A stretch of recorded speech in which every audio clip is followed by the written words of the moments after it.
السلام عليكم ورحمة الله وبركاته. أكملتن خويم توتا هردفتوتا channel FM Technology راس فيديو براتين دي بي رفيتين جيري جودا فيديو أراتنا خيستي ونين إسنغرسي سو جودا خراس ريتين أكاداتي فيديو يوتيوبرتي أبلود غنوغي نمو أول بافنون إسنغرسي سو جودا خويم توتا هردفتوتا خينيا خناف فيديو خنا حمد مادي تداودا أكسما لايكيس خنا في إسنين جيجا channel خناف حالي تانان channel kanarra faayidaawwan garaagaraa argata waan ta'eef subscribe godhaa isiniin jenna. Osoo yeroo teenya gubne karaa viidiyoo teenya taasisnu. Hayiga deebinee dhufnee jira kabajamtoota hordoftoota. Ammallee osoo viidiyoo teenyatti hin seenne jechuudha. Warra moobaayilii fayyadamaniif viidiyoo xiqqoo tana daawwannee walitti haa deebinu. Hayiga kabajamtoota hordoftoota erga akkanatti Google Chrome seenne booda jechuudha. Asumaan YouTube seenna. Erga YouTube akkanatti seenne booda asumaan bakka tukaa sadeetana gara harga mirgaa gama gubbaa kanatu bina. Ergasii immoo asumaan akkuma agartan desktop site kajoo kana click goona. Akkuma ijaan agartan kana kabajamtoota hordoftoota keenya. Haala kanaan isinii fida. Ammaan booda akkanani kompiitarratti laalee fayyadamuun isinis laaltanii fayyadamuu dandeessan jechuudha. Gama kaanitti haa dabarru. Kanaaf gaa viidiyoo tana keessatti waniin isin garsiisu akkumaan jalqaba irratti isiniif tuquuf yaadate jechuudha. Akkaataatti karaa sirrii ta'een channel keenya irratti viidiyoo ol baafnu yookiin ammoo upload goonuun isin garsiisa jechuudha. Kana keessatti dogongoroota yuutuubaroonni irra guddaan isaanii dalagan akkasuma wantoota addaan baafachuu qabanii fi kana dabalatee faayidaa hedduu viidiyoo tanarraa argatanii isiniin jenna. Kanaaf viidiyoo teenya upload godhuudhaaf jalqaba gara YouTube Studio seenuun keenya dirqama. YouTube Studio seenuudhaaf jechuudha. Asiin akkuma agartan bakka profaayilii keenya kana tuyineeti ergasii YouTube Studio kajoo kana seenna click goone. Erga haala kanaan nuu bane kabajamtoota hordoftoota keenya viidiyoo upload godhuudhaaf jechuudha. Karaa fagoo osoo hin deemne asumaan karaa footoo profaayilii keenya biraa tanaan create bakkeettuu tana click goona. Ergasii asumaan upload videos kayeetu kana click goona. Akkuma agartan asirratti erga kana nuu fide jechuudha. Asumaan select files jennaani. Ergasii viidiyoo teenya bakka jirtu barbaannee click goona yookiin immoo select goona. Akkuma agartan ol baasuu eegaleeti jira jechuudha. Kanaaf viidiyoon takka jalqaba irratti jechuudha. Wanni qabaachuun si dirqama ta'u title jechuudha. Title jechuun akka maqaati jechuudha kabajamtoota hordoftoota keenya. Maqaa yookiin immoo viidiyoon keessun waa'ee maalii akka ta'e kan ibsu dirqama title jiraachuu qaba jechuudha. Required jedha asirratti akkuma agartan. Kanaaf title jiraachuun dirqama jechuudha. Viidiyoo titlean alatti gadhiisuun hin danda'amu jechuudha YouTube irratti. Kanaaf asirratti akkuma agartan afaan Ingiliffaatiin jira waan ta'eef kan afaan Ingiliffaa kanaan jiru kanallee osoo hin nayne jechuudha. Afaan Oromootiin asitti itti dabala jechuudha. Waan viidiyoo kana hojjetaniif asirratti ibsuu qabdan jechuudha yookiin immoo waan viidiyoo tana keessa jiru ibsuudhaaf jechuudha. Kanaaf ittiin barreessa.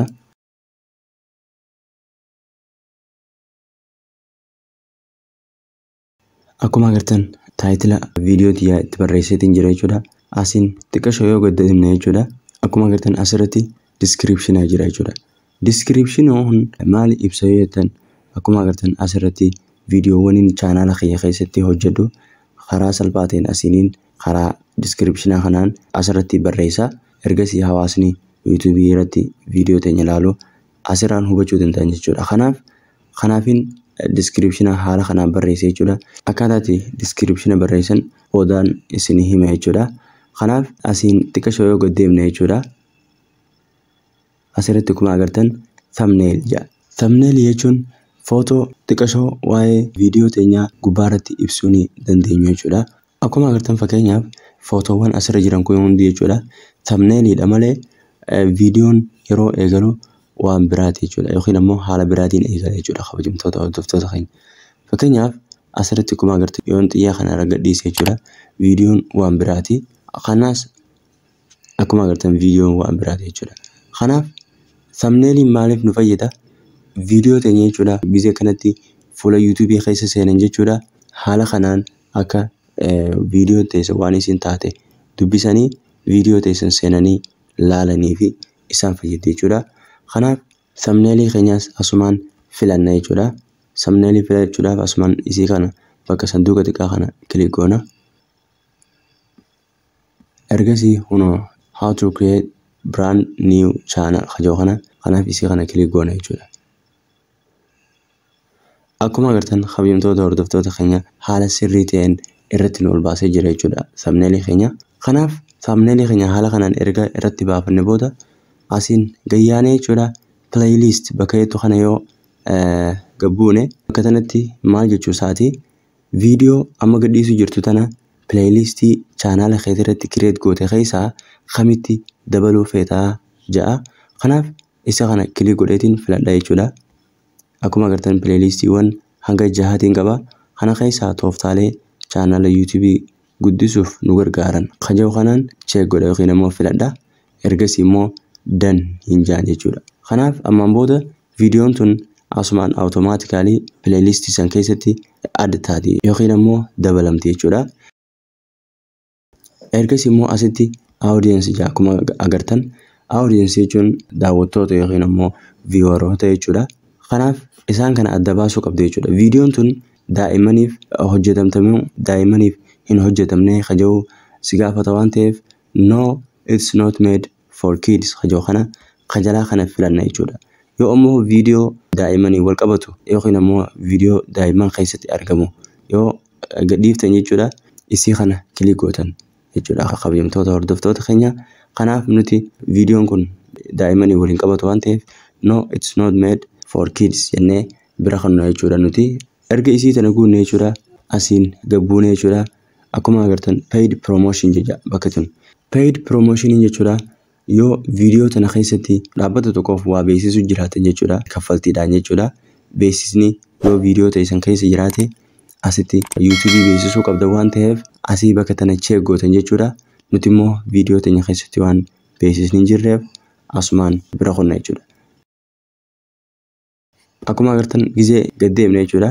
Automatic chapters jaa viidiyoo ta'an qoqqooduu jechuudha. Chapters jechuun viidiyoon ta'an fakkeenyaaf ammoo kun daqiiqaa 10 kana chaptera qoqqoodeeti gargar isinii ciccira jechuudha. Haala daawwattootaaf mijataa ta'uun jechuudha. Kanaaf isii kana osoo hin tuqin akkanumatti bira kanna. Featured place kana jechuudha viidiyoo biraatitti itti dhufna waan ta'eef kana viidiyoo san keessatti ilaalla. Erga gadi buune jechuudha tags jaa kabajamtoota hordoftoota keenya. Akkuma ammaan dura viidiyoo ammaan dura isinii dalage keessatti isiniif ibsu yaalatte jechuudha. Tagsiin yookiin immoo taagiin wanni nu fayyaduuf jechuudha. Wantoota viidiyoo keessanii wal qabatu kan namni search ni godhatanii yaadan asirratti tarreessinaan jechuudha. Namni tokko deemee yoo YouTube irratti waan kana fakkeenyaaf amma akkamitti subscriber hedduu arganna kajoo kana yoo namni dhaqee YouTube irra search godhe jechuudha viidiyoo xiyyeetanaatu durarra bahaa jechuudha. Yookiin immoo channel kiyya kanaatu durarratti argamu jechuudha. Maaliif taagiin kiyya waan namni search godhan waan wal qabatuuf jechuudha kabajamtoota hordoftoota keenya. Kanaaf wantoota namni viidiyoo ta'anis dabalatee channel keessan irratti waan hojjetaniin wal qabatu kan namni search ni godhatanii yaadan asirratti barreessuun keessan barbaachisaadha jechuudha. Isaan kana godhuudhaaf ammoo description reefu isin jeessan dabalatee jechuudha. Taagii kanaas akkasuma keywordii isaan kun baay'ee guddina channelaatiif barbaachisoodha waan ta'eef isaan kana sirriitti filatanii jechoota bareedoo akkasuma namoonni search ni godhan jettanii yaadan asitti guutuu qabdin jechuudha. Akkamitti guunaa yoo kan jettan taatan ammoo viidiyoo asirratti agartan kan daawwatanii faayidaa isaatii fi akkaataa itti guutamuu fi walumaa galatti bu'aa guddoorraa argatan waan ta'eef akkasuma barnoota gahaarraa argatan waan ta'eef viidiyoo tana daawwadhaa isiniin jecha asumaan bira gakkonnaa jechuudha. Asirratti afaanii fi kan filachiisa afaan Oromooti. Kaapshiniin ammoo barreeffama xiqqaa viidiyoo teenya gama jalaa kanarratti akka turjumaanaa yookiin ammoo akka namoonni afaan kana hin beekne dubbisa danda'an jalarratti dubbisaniif warra saniif barbaachisa. Recording date and location jaa kunilleen hedduu dilas nama yaachisu miti. Bakki tun ammoo laayisensiidha. Laayisensiin fakkeenyaaf click yoon godhee isin garsiisa jechuudha. Standard YouTube licensing maali? Creative Commons attribution maali yoo jettan jechuudha. Viidiyoo teessan gizee gadhiiftan jechuudha. Standard YouTube licensing irra yoo gootan namni biraa viidiyoo teessan download godhee jechuudha. Dhaqee channel isaati irratti yoo upload godhe YouTube'n copyright claim itti erga jechuudha. Yookiin ammoo hin hayyamuuf jechuudha YouTube'n. Creative Commons irra yoo goone immoo kabajamtoota hordoftoota keenya abbaan fedhe viidiyoo teenya irra deebi'ee viidiyoo manuti gadhiifne jechuudha. Irra deebi'ee channel isaati irratti akka ol baasuuf yookiin ammoo upload godhuuf hayyamu waan ta'eef standard YouTube license kajoo kana irratti dhiifne bira kunna jechuudha. Akkuma agartan allow embedding jaa kunis kuni maaliif nu fayyada yoo jettan viidiyoon keenya websaayitiiwwan biraa kan garaagaraa irratti akka laalamee viewing isaa ammoo channel keenyaaf lakkaa'amuuf bakka tana kanatti dhiisuun nuuf dirqama jechuudha. Publish to subscription feed and notify subscribers jaahun. Kana jechuun maali yoo jettan subscriberoota kiyya keessaa jechuudha. Warra subscribe godhanii notification bell on godhan viidiyoon tun akkuma gadhiisen akka isaan dhaqqabdu godhii jaa kanaaf akkasi dhiifanna.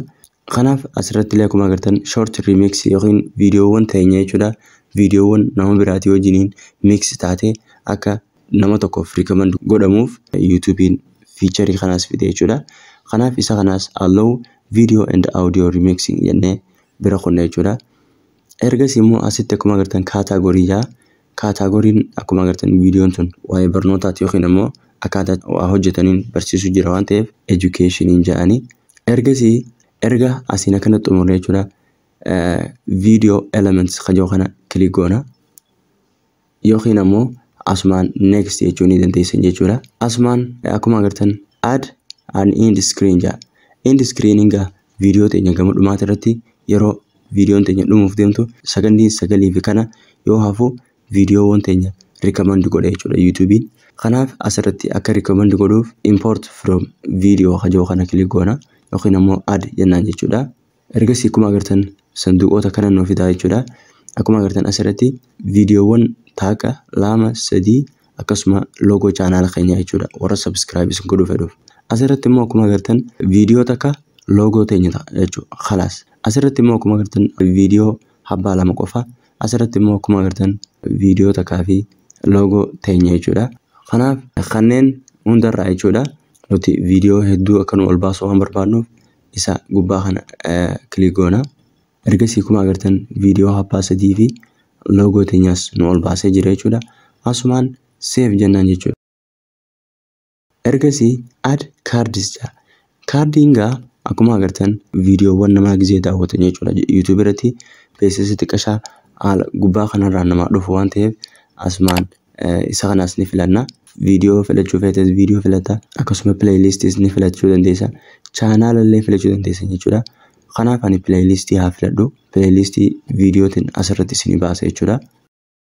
Akkuma agartan kan tooftaalee channel YouTube guddisuuf nu barbaachisan kajoo kana click godha jechuudha. Isinilleen playlistii kana yoo feetan seentanii viidiyoowwaniin reef recommend isin godhee fi kanallee dabalatee jechuudha irra deebitanii daawwachuu dandeessan jechuudha kabajamtoota hordoftoota keenya. Kanaaf asiin akkuma agartan 2 3 hanga barbaadan godhachuu dandeessan jechuudha. Nuti ammaaf kanumatti dhiifnee save haa jennuuni. Ergasii akkuma agartan asirratti finnee jira waan ta'eef next jennaan jechuudha. Akkuma agartan copyright check godhee jira jechuudha. Viidiyoo tana ana mataa kiyyaatu hojjetete waan ta'eef copyrightiin qabu jechuudha. Kanaaf asumaan next jennaani. Levelii dhumaa yookiin ammoo karaa dhumaa finnee jira jechuudha. Viidiyoo teenya upload goonee jechuudha kabajamtoota hordoftoota keenya. Asirratti akkuma agartan private jaa. Private jechuun yoo viidiyoo teessan akka namoonni biraa hin laalle ifuma keessaniif akka booda deebitanii yookiin ammoo namuma ifin afeertan akka deebitanii laaluu yoo barbaadan private gootanii unlisted yoo jettan ammoo anyone with the video link can watch your video jaa. Akkuma asirratti agartan. Kana jechuun namoota isin akka laalaniif linkii viidiyoo tanaa ergitaniif qofaatu laala jechuudha. Akkuma agartan kan jalaa kan public jiru kana ammoo yoo filatan jechuudha abbaan fedhee laaluu danda'a jechuudha. Everyone can watch your video jaa akkuma asirratti agartan. Kanaaf public gootaniituma yeroo viidiyoo keessan gadhiisuu barbaadanitti jechuudha publish jettanii jechuudha kabajamtoota hordoftoota keenya. Ani immoo yeroo tanatti gadhiisuun barbaadu waan ta'eef isinilleen yoo yeroo biraatti gadhiisuu barbaadan asumaan schedule hajoo kana kilik gootanii ergas immoo asirratti guyyaa filatan asirratti immoo za'a isiniif gadhiisuu filatan jechuudha kabajamtoota hordoftoota keenya. Kanaaf har'a guyyaan akkuma agartan Janaarii 20 takka kanaaf guyyaa boruu sa'aatii 12 irratti akka upload godhuun fedha waan ta'eef Janaarii 22 ja'anii sa'aatiin ammoo waaree dura osoo hin taane waaree booda jechuudha. Kanaaf galgalarraa sa'aatii 12tti akka upload naa godhu waan hin fedhuuf sa'aatii 12 fedhadha jechuudha. Ergasii akkuma agartan asirratti sa'aa sirreessee guyyaa sirreessee waan ta'eef achi booda schedule jennaan jechuudha kabajamtoota hordoftoota keenya. Akkuma agartan video scheduled jaa yookiin immoo jarara kanarratti kamta akkuma agartan your video will be set to public on January 22, 2024 at 6 PM jaa. Akkuma agartan asirratti jechuudha. Kana jechuun maal jechuudha? Viidiyoon teenya boruu sa'aatii 12 irraa yookiin immoo boruu sa'aatii maghribaa yookiin immoo toora galgalaa kana jechuudha. Public akka nuuf taatuuf YouTube'n schedule godhee jira jechuudha yookiin immoo karoorsee qabatee jira jechuudha. Kabajamtoota hordoftoota keenya nu biraa dhumee upload goonee finnee jira jechuudha. Kanaaf asumaan close goonee keessaa baane jechuudha finnee jira waan ta'eef. Kanaaf kabajamtoota hordoftoota keenya waa hedduu akka irraa baratan akkasuma dogongoroota baay'ee akka viidiyoo tana booda irraa of eegan abdii guutuun qaba waan ta'eef viidiyoowwan akkanaa kan chaanaala keessan guddisuudhaaf isin barbaachisan argachuudhaaf chaanaala kanarraa hin fagaatinaa isiniin jecha viidiyoo biraa barbaachistuu fi akkasuma chaanaala keessan guddisuudhaaf faayidaa guddoo isinii qabduun deebinee hamma wal agarrutti nagaa rabbii keessa jiraadhaa. Assalaamu alaikum wa rahmatullaahi wa barakaatuh.